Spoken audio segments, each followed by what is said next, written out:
እንዴት ናችሁ? ደህና ናችሁ? እኔ እግዚአብሔር ይመስገን በጣም ደህና ነኝ። ዛሬ ደግሞ በጠየቃችሁኝ መሰረት የጁስና የአትክልት ቤት እንዴት እንደምንሰራ ወይም ደግሞ ምን ያክል እንደሚያዋጣን ይዤላችሁ መጥቻለሁ ማለት ነው። ለሚቀጥለው ደግሞ የልብስ ቤት አሳየኝ ወይም ደግሞ ንገሪኝ ስላላችሁኝ ለሚቀጥለው ቪዲዮ ከእግዚአብሔር ጋር የልብስ ስፌት ወይም ደግሞ የልብስ ቤት ይዤላችሁ እመጣለሁ ማለት ነው። ዛሬ እንግዲህ የመጣሁት አትክልትና ጁስ ቤት ምን ያክል ብር ያስፈልገናል ወይም ደግሞ ምን ያክል ወጪ ነው ምን ያስፈልገናል የሚለውን ይዤላችሁ መጥቻለሁ ማለት ነው።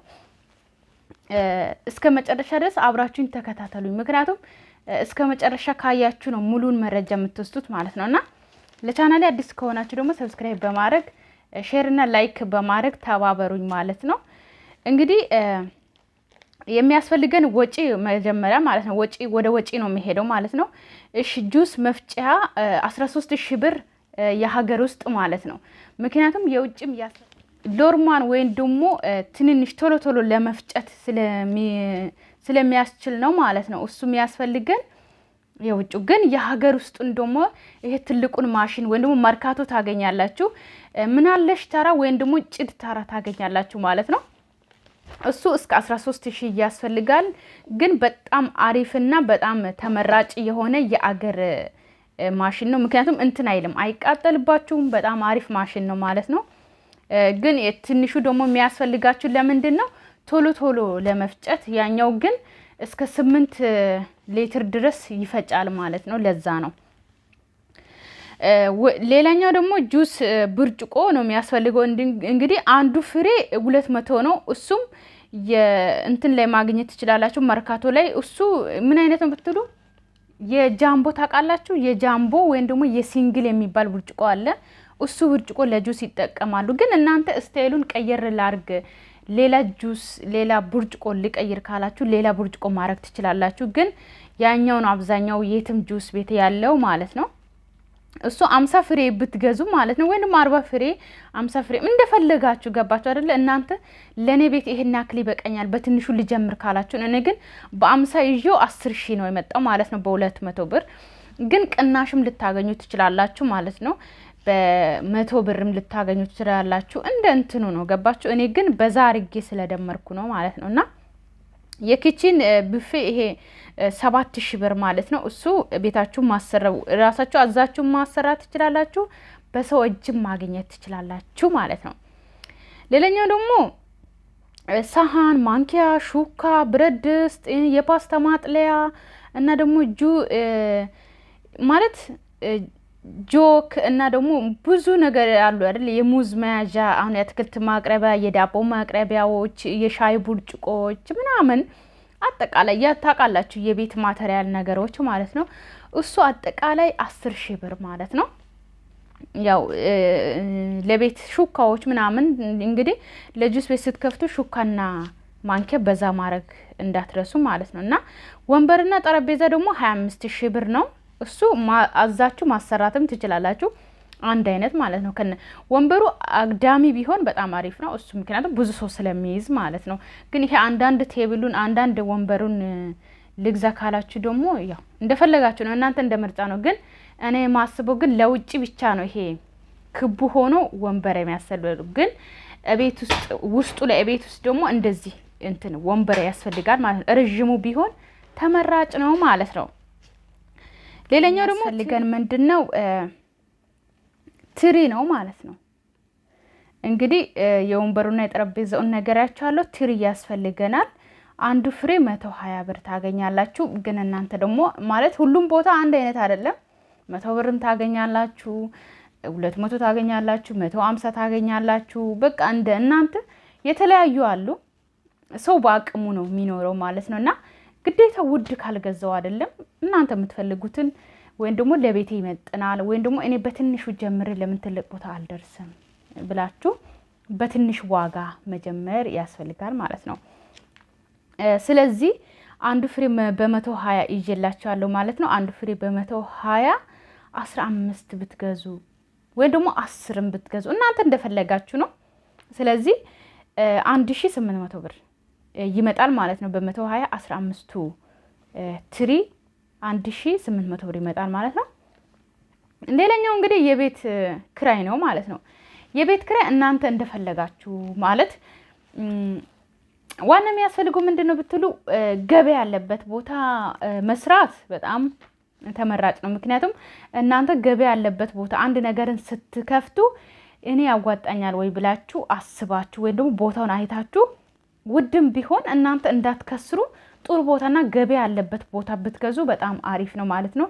ስለዚህ የቤት ኪራይ ነው እንግዲህ የቤት ኪራይ ደግሞ ቢያንስ ለጁስ ቤት እውነት ለመናገር 6 በ6 ወይም ደግሞ 6 በ4 6 በ5 በቂ ነው በጣም ማለት ነው። እና እሱን ቢያንስ በወር እስከ 14000 እስከ 12000 ታገኛላችሁ። እሱም አስፋልት ዳር ላይ በጣም ገበያ ያለበት ቦታ ላይ እንትን ካላችሁ ማለት ነው። ግን እኔ በገበያ ያለበት ቦታ ሳይሆን ውስጥ ላይ ወይም ደግሞ መንደር ውስጥ እንደዚህ ገበያ ሊኖር ይችላል ብላችሁ አስባችሁ ከሆነ ደግሞ እስከ 7000 እስከ 6000 እስከ 8000 ታገኛላችሁ። ምክንያቱም በጣም ትንሽዬ ክፍል ነው የሚያስፈልገው። ምክንያቱም ትንሽዬ ክፍል ለጁስ መፍጫ ማሽኖች የሚቀመጡበት ለከስተመር ደግሞ ትንሽ ቤት እዛው እንትን የሚለው እና ደግሞ ብርጭቆ መደርደሪያ ምናምን ያስፈልጋል ማለት ነው። ሌላኛው ደግሞ 14000 ብር ከተከራያችሁ ማለት ነው። 14000 ብር ከተከራያችሁ የ3 ወር ከከፈላችሁ ደግሞ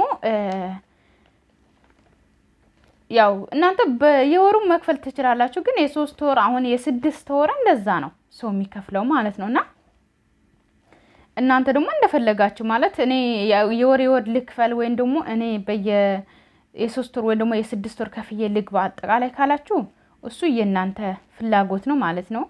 ስለዚህ ደግሞ አጠቃላይ የሚመጣው እነዚህ ማለት ነው። የቤት ኪራይ ጨምሬ የቤት ኪራይ አንድ ነው የ1 ወር ነው የጨመርኩት እና ደግሞ ይሄ ማሽኖች የቤት እቃ ሁሉንም አጠቃላይ 120 ብር በ120 ብር ጁስ ቤት መክፈት ትችላላችሁ ማለት ነው።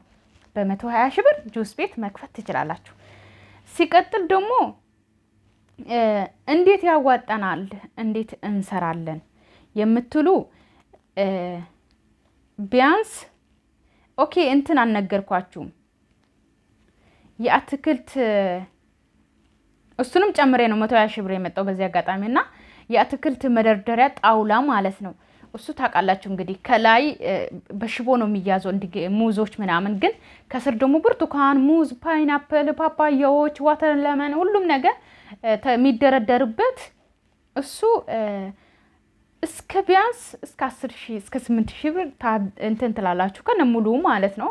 ጣውላውን ራሳችሁ ታሰራላችሁ ማለት ነው። የተሰራውንም መግዛት ትችላላችሁ የሚሸጥ ሰው ካለ ማለት ነው ካገኛችሁና ሁሉንም ጨምሬ ነው ማለት ከነ መስቂያ አለው የእንጨትም ከፈለጋችሁና የብረትም አለው። ሁሉንም አንድ ላይ ጨምሬ ነው 120 ብር የመጣው ማለት ነው። ሌላኛው ደግሞ በአሁን ሰዓት ጁስ ስንት ነው የሚሸጠው የምትሉ ጁስ ምንድነው ኦሬንጅ በ70 ብር ይሸጣል ማለት ነው። ማንጎ 90 ብር ነው። አቮካዶ ደግሞ 100 ብር ነው ማለት ነው። እና እንዴት ነው የሚያዋጣን? አትክልት ደግሞ ፓስታ በአትክልት በፊት እንግዲህ እኔ ሳቀው እኔ ሲጀመር ከዚህ በፊት እኔ ወጥ ቤት ነበር የምሰራው ወይም ደግሞ ከልጅነቴ ጀምረው ቢያንስ እኔ የራሴን ታሪክ ልንገራችሁና በዚህ አጋጣሚና እኔ ቢያንስ ትዝ ይለኛልና ከ15 ዓመት ጀምሮ እኔ ቢያንስ ሆቴል እሰራ ነበር ማለት ነውና ሸክላ ጥብስ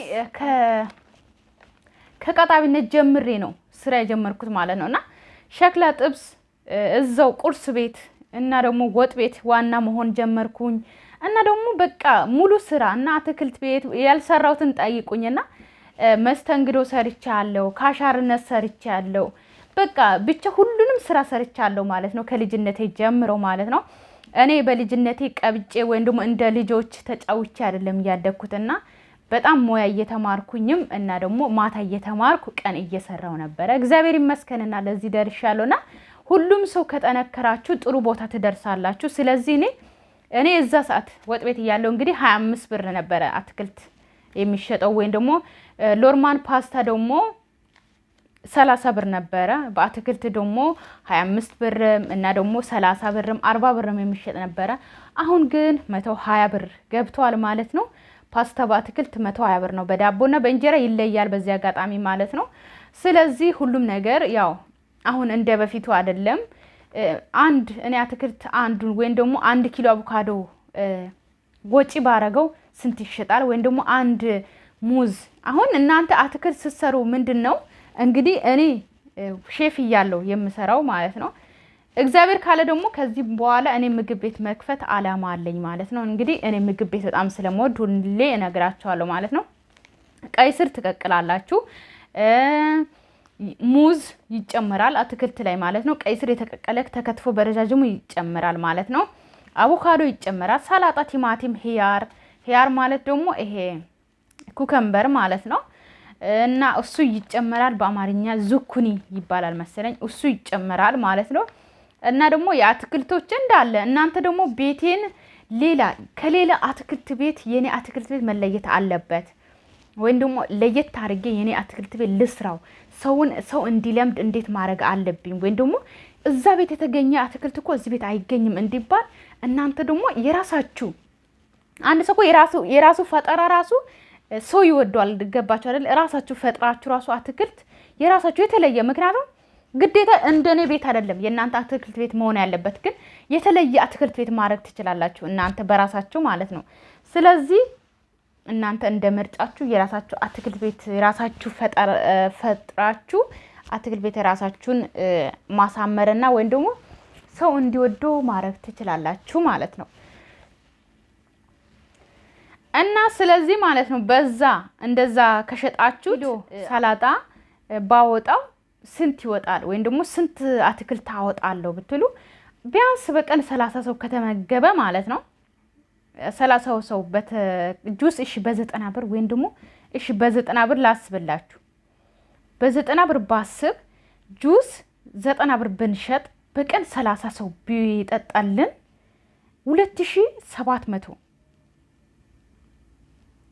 2700 እንሸጣለን ማለት ነው። ቢያንስ 1 ኪሎ ብንወስድ ማለት ነው እንደዛ። እና ደግሞ አቮካዶም እና ደግሞ ሁሉንም ነገር እንደዛ ወስታችሁ እስቲ እኔ 1 ኪሎ ይሄን 1 ኪሎን በዚህ ዋጋ ነው የምሸጠው ሎርማኒ ማለት ነው ሳይፈጭ እኔ ፈጭቼው ስንት አወጣዋለሁ ስንት ያዋጣኛል የሚለውን ነገር በደንብ ማሰብ። ሲቀጥል ደግሞ አንድ ሰው የሆነ የራሱ ቢዝነስ ሲጀምር ቢዝነስ ምንሰራው ስራ አይነቶች ቢያንስ ከ1000 የበለጠ የቢዝነስ ስራዎች አሉ ማለት ነው። ምን እንስራ ለምትሉ ማለት ነውና ያ ነገር መጻፍ አለ አሁን ኢትዮጵያ ውስጥ በየመጽሐፍ ቤቱ የቢዝነስ መጽሐፍ ማንበብን በጣም እኔ እመክራችኋለሁ ማለት ነውና የቢዝነስ መጽሐፍን አንብቡ ማለት ነው። በጣም ትለወጡበታላችሁ። ምክንያቱም ምን እንደምትሰሩ እንዴት ቢዝነስ እንደምትጀምሩ ከምን ሰውን ደግሞ ማማከር ቢዝነስ ስትጀምሩ ዝም ብላችሁ መግባት አይደለም። አሁን እኛ ሀገር ይሄ ነገር ያዋጣናል በማለት ዝም ብለን እንከፍታለን። ከዛ ወይኔ እኔ እኮ ከስሬ ነው የመጣሁት እና ደግሞ ብዙዎቻችሁ አሁን እኔ ኮሜንት ስር ሳንቡ ማለት ነው ይሄንን እንዳትሞክሩ እህቶቼ፣ እኔ እኮ ከስሬ ነው የመጣሁት ያልሰራሁት ነገር የለም የምትሉ እና አንቺ ቀጥ ብለሽ ሄድሽ ከዛ ቀጥ ብለሽ እቃ ገዛሽ ከዛ በኋላ ከፈትሹ በቃ ከዛ በኋላ ምን ያክል እንደሚሸጥ አታቁም። ምን ማለት በስንት ያክል እንደገዛችሁ አታቁም። እንዴት እንደሚሰራ ሳታቁ እኔ አሁን በወር ውስጥ ከፍቼ በወር ሰውን ሳላማክር ወይም ደግሞ ጸጥ ብዬ ከከፈትኩኝ ልከስር እችላለሁ። ምክንያቱም እንዴት አላቅማ ስንት እንደሚሸጥ ማላቅ ከሆነ እንዴት እንደሚሰራ ማላቅ ከሆነ እንዴት መጀመሪያ ሰው ቆመሽ በቃ ለስራ አሁን የግል ስራ ስትሰሩ ማለት ነው በጣም መስዋዕት መክፈል ይጠበቅባችኋል። ምክንያቱም ለምንድን ነው ከጧት ጀምራችሁ እስከ ማታ በደንብ ጠንክራችሁ መስራት አለባችሁ። ጊዜ የላችሁም ሲቀጥል የግል ስራ ማለት ነው። ምክንያቱም በቃ ውጤታማ ስትሆኑ ድረስ መጓዝ ነው ያለባችሁ። የሰው ስራ ቢሆን እንዴት ነው የምትሰሩ? ስለዚህ የራሳችሁን ስራ ደግሞ ውጤታማ እስከምትሆኑ ድረስ መስራት ማለት ነው። ስለዚህ ውዶቼ እንግዲህ አጠቃላይ ነገራችኋለሁ። የቤት ኪራይ አንድ የወር አንድ ጨምሬ 120 ሺህ ብር ብቻ ጁስ ቤት መክፈት ይቻላል ማለት ነው ውዶቼ። እናክር አትጨናነቁ እባካችሁ እባካችሁ። እኔ ስድብ በጣም ነው የምጠላው፣ እንዳትሳደቡ ማለት ብትሳደቡት በጣም ነው የምትገርሙኝና ሲጀመር አንድ ሰው ውጤታማ መሆን ከፈለገ ማለት ነው በ50 ሺህ ብር በ20 ሺህ ብር መጀመር ይቻላል ማለት ነው። እኔ እኮ ግርም የሚሉኝ እናንተ ስደት ሳትወጡ 10 ሺህ ብር ነበራችሁ እስቲ ነገሩን። እና አሁን የራሳችሁ የሆነ ትንሽ ብር ሲኖራችሁ ማለት ነው የራሳችሁ አሁን 400 ሺህ 300 ሺህ እንደዛ ሲኖር እናንተ ደግሞ ወይኔ ይሄ አያዋጣኝም እኮ ወይኔ ይሄ እኮ ብር ትንሽ ነው እያላችሁ እስከ 1 ሚሊዮን ከዛ 1 ሚሊዮን ስትደርሱ ደግሞ ማለት ነው እመኑኝ 1 ሚሊዮን ስትደርሱ 2 ሚሊዮን ለመድረስ ትሞክራላችሁ። ከዛ 3 ሚሊዮን ለመድረስ ትሞክራላችሁ። እኛ መቼም ብር አንጠግብም። ሰው ሀገር ደግሞ መቼም አንለወጥም ማለት ነው። ሁሌ ሰው ሀገር። እናንተ ደግሞ ስደት ላይ ያላችሁ እህቶቼ ማለት ነው ብር ያዙ። የራስ ብር ካልያዛችሁ አሁን እዚህ ላይ ስለሆናችሁ ማለት ነው እናንተ ስደት ላይ ሆናችሁ ብር ዝም ብላችሁ ለቤተሰብ ስትሰጡ ማለት ነው ምንም አይመስላችሁም። ግን እናንተ ኢትዮጵያ ስትገቡ ነው ብር ውድ መሆኑን የምታውቁት ማለት ነውና ብራችሁን ቆጥቡ ማለት ነው። ማንም ቤተሰብ እናት አባትም ቢሆን ብር ከሌላችሁ አይወዷችሁም ማለት ነው። እመኑኝ ብር ከሌላችሁ ማንም ዘመድ እናንተን አያስጠጋችሁም። ብር ሲኖራችሁና ሳይኖራችሁ ቤተሰብ ራሱ ይውት ማለት ነውና ከስደት ስትመለሱ ዋስትናችሁ ብር ነው ማለት ነው። ብራችሁን በደንብ ያዙ። ምንም ቢሆን ብር ካላችሁ ቤተሰብ እንኳን ከቤተሰብ ብትለያዩ እንኳን ከቤት ቢያወጧችሁ እንኳን ቤት ተከራይታችሁ መኖር ትችላላችሁ በራሳችሁ ብር ማለት ነውና ከስደት መልስ ብር ለእናንተ ዋስትናችሁ ነው። ብራችሁን ያዙ፣ አታባክኑ ማለት ነው። አንዲት ብር ካገኛችሁ ራሱ ወደ ባንክ ወርውሩ፣ ብራችሁን አታባክኑ። እውነት ነው እላችሁ እህቶቼ ተማሩ። በቃ አስተያየት ካላችሁ ደግሞ ኮሜንት ስር ጻፉልኝ ማለት ነው።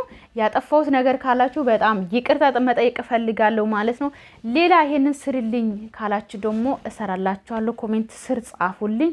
የምትፈልጉት የማሽን ቁጥር ደግሞ በየቪዲዮ ስር ኮሜንት ስር ወይም ደግሞ ዲስክሪፕሽን ውስጥ አስቀምጬላችኋለሁ። ወደ ቴሌግራም ግሩፕ ውስጥ መምጣት የምትፈልጉ ደግሞ ወደ ቴሌግራም ግሩፕ መምጣት ትችላላችሁ ማለት ነው። በተረፈ ወዳችኋለሁ፣ አከብራችኋለሁ። እስካሁን ስለተከታተላችሁኝ ከልብ አመሰግናችኋለሁ። ሁሌ እንደምላችሁ አይ ላቭ ዩ ሶ ማች